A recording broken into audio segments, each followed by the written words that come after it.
ऋण पत्र क्या हैं ये जानेंगे। देखिए, धन संबंधी आवश्यकताओं को पूरा करने के लिए व्यावसायिक तथा औद्योगिक संस्थाओं को प्रायः ऋण लेना ही पड़ता है।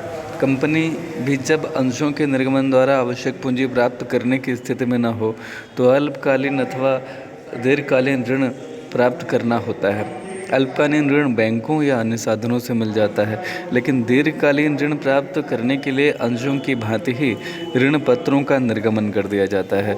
ऋण पत्रों की बाजार में अंशों की भांति ही बिक्री की जाती है और ऋण पत्रों को क्रय करने वाले लोग ऋण पत्रधारी यानी कि डिबेंचर होल्डर्स कहलाते हैं।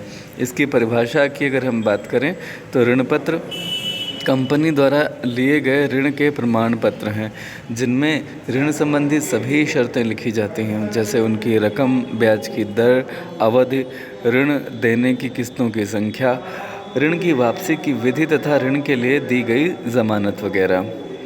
अल्य के शब्दों में, अल्य एक विद्वान हैं, उन्होंने कहा कि ऋण पत्र कंपनी द्वारा लिए गए ऋण की स्वीकृति है जो कंपनी की मोहर के अंतर्गत दी जाती है।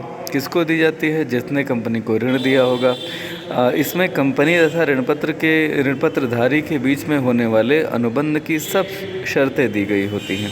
तो आइए जानते हैं कि ऋण पत्रधारी और अंशधारी में अंतर क्या है। मैं आपको एक बार फिर से बताता हूँ कि ऋण पत्र जैसे अंश निर्गमित किए जाते हैं वैसे ही ऋण पत्र निर्गमित किए जाते हैं। अंश के माध्यम से आप पूंजी की प्राप्ति करते हैं और ऋण पत्रों के माध्यम से आप ऋण की प्राप्ति करते हैं। ये वो एक तरह का प्रमाण पत्र है जिसमें ऋण की धनराशि, ऋण पर मिलने वाले ब्याज और ऋण को लौटाने की समस्त शर्तों का उल्लेख होता है। ऋण पत्रधारी और अंशधारी में अंतर क्या है? ऋण पत्रधारी कंपनी का केवल एक लेनदार होता है और उसे कंपनी के प्रबंध तथा संचालन में भाग लेने का कोई अधिकार नहीं होता। अंशधारी कंपनी का स्वामी होता है, उसे कंपनी के प्रबंध तथा संचालन में अपना मत प्रकट करने का अधिकार होता है। ऋण पत्रों पर एक निश्चित दर से ब्याज दिया जाता है। ऋण पत्रधारी को ब्याज अवश्य मिलता है, चाहे कंपनी को लाभ हो अथवा हानि। अंशों पर लाभांश मिलता है जो कंपनी को पर्याप्त लाभ होने पर ही संचालकों द्वारा सिफारिश किए जाने पर दिया जाता है। रही बात ऋण पत्रों की, तो ऋण पत्रों पर ब्याज एक व्यापारिक व्यय है जो लाभ हानि खाते के नाम लिखा जाता है। लाभांश की घोषणा विभाज्य योग्य लाभ यानी कि डिस्ट्रीब्यूटेबल प्रॉफिट से की जाती है और इसे लाभ हानि नियोजन खाते में दिखाया जाता है। लाभ हानि नियोजन खाते के नाम यानी कि उसके डेबिट पक्ष में, डेबिट साइड में दिखाया जाता है, ऋणी पक्ष में। नाम पक्ष यानी कि ऋणी पक्ष। कंपनी के समापन पर ऋण पत्रधारियों की रकम का भुगतान अंशधारियों से पूर्व किया जाता है और कंपनी के समापन पर अंशधारियों की पूंजी का भुगतान ऋण पत्रधारियों के बाद में किया जाता है। ऋण पत्र किसी भी शर्त पर बिना किसी वैधानिक प्रतिबंध के निर्गमित किए जा सकते हैं। अंशों का बट्टे पर निर्गमन उसी समय किया जा सकता है जब कुछ वैधानिक औपचारिकताओं को पूरा कर लिया गया हो। आइए अब जानते हैं कि ऋण पत्र कितने प्रकार के होते हैं। Kinds of debentures. देखिए, नग्न ऋण पत्र, नेकेड डिबेंचर, ये वो ऋण पत्र होते हैं जिनके धारकों को कोई भी प्रतिभूति यानी गारंटी नहीं दी जाती। इन ऋण पत्रधारियों के अधिकार अन्य लेनदारों की ही भांति होते हैं जो कि असुरक्षित होते हैं यानी कि अनसिक्योर्ड होते हैं। बंधक ऋण पत्र, मॉर्गेज डिबेंचर्स, इसमें टी साइलेंट होता है। ये वे ऋण पत्र होते हैं जिनकी सुरक्षा के लिए कंपनी द्वारा कोई संपत्ति ऋण पत्रधारियों के नाम बंधक कर दी जाती है। जब तक ऋण पत्रों का भुगतान न कर दिया जाए कंपनी उस बंधित संपत्ति का विक्रय कर नहीं सकती। यदि कंपनी इन ऋण पत्रों के ब्याज तथा मूलधन का भुगतान नहीं करती तो बंधित संपत्ति ऋण पत्रधारियों के अधिकार में आ जाती है। शोध ऋण पत्र, रिडीमेबल डिबेंचर। शोध ऋण पत्रों से आशय ऐसे ऋण पत्रों से है जिनका एक निश्चित अवधि की समाप्ति के पश्चात अथवा पूर्व निश्चित विधि के अनुसार भुगतान कर दिया जाता है, यानी पैसा लौटा दिया जाता है। प्रायः कंपनियां इसी प्रकार के ऋण पत्र निर्गमित करती हैं। शोध ऋण पत्र। इसके बाद में आते हैं वह ऋण पत्र जो अशोध्य होते हैं, यानी कि जिनका भुगतान कंपनी के जीवन काल में तो नहीं, हाँ, कंपनी के समापन पर अवश्य किया जाता है। वाहक ऋण पत्र। ऋण पत्रों के संबंध में किसी भी प्रकार की कोई सूचना कंपनी के कार्यालय में नहीं रखी जाती है। हस्तांतरण के लिए कंपनी की स्वीकृति की भी ज़रूरत नहीं है। इन ऋण पत्रों का हस्तांतरण केवल किसी को सुपुर्द करके यानी डिलीवरी दे करके किया जा सकता है।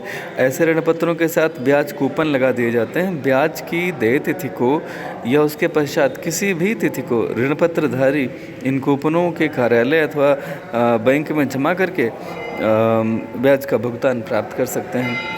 इसके बाद में बात आती है रजिस्टर्ड या निबंधित ऋण पत्र। रजिस्टर्ड डिबेंचर्स वे ऋण पत्र होते हैं जिनके धारकों का पूर्ण विवरण ऋण पत्रधारियों के रजिस्टर में लिखा होता है और इनके हस्तांतरण के लिए कंपनी की स्वीकृति आवश्यक है।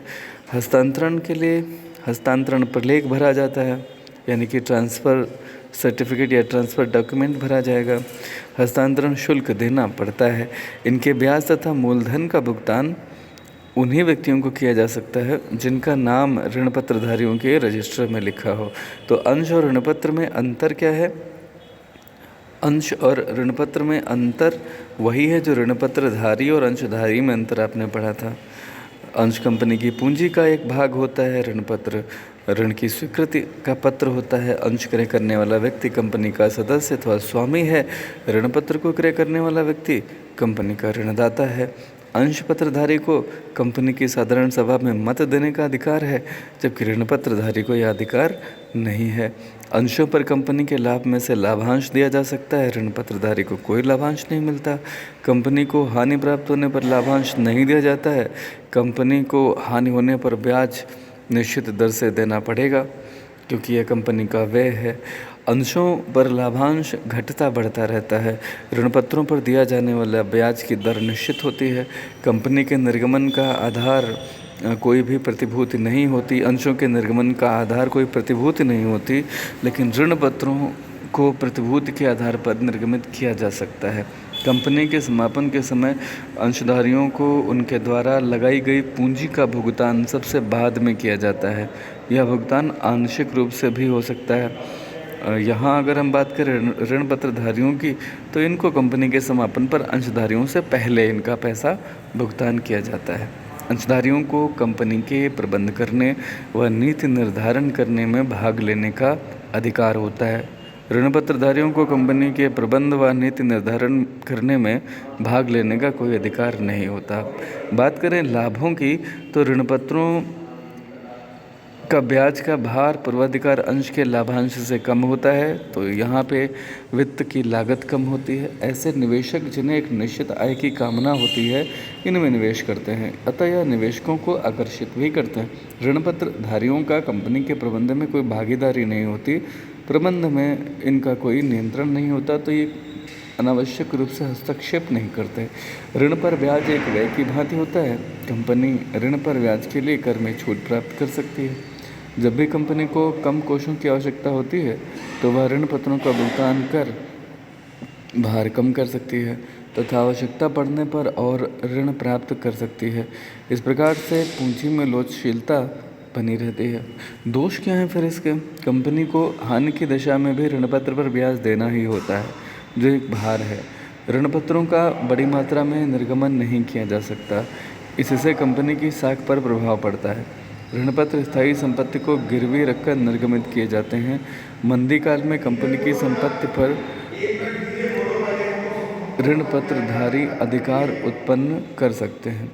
ऋण पत्रधारी का प्रबंध पर कोई नियंत्रण नहीं होता, अतः समता अंशधारियों के दबाव में रहना इनकी विवशता को दर्शाता है। आप देखिए, दोष जो हैं वो बहुत सामान्य से हैं, इसमें ऐसी कोई दिक्कत नहीं है जो आपको समझ में ना आए। तो बात ये करें कि ऋण पत्र किसके लिए उपयुक्त होते हैं। देखिए, जिन कंपनियों को कभी भी पूंजी की आवश्यकता होती है तथा जो किसी प्रकार को अधिक समय तक नहीं रखना चाहती, किसी भी प्रकार के पत्रों को अधिक समय तक नहीं रखना चाहती, वह ऋण पत्र जारी कर सकती है। जिन कंपनियों की साख अच्छी होती है, सरलता से उन्हें ऋण भी मिल जाता है। इसमें वैधानिक औपचारिकताओं का कोई भी सामना करना नहीं पड़ता है।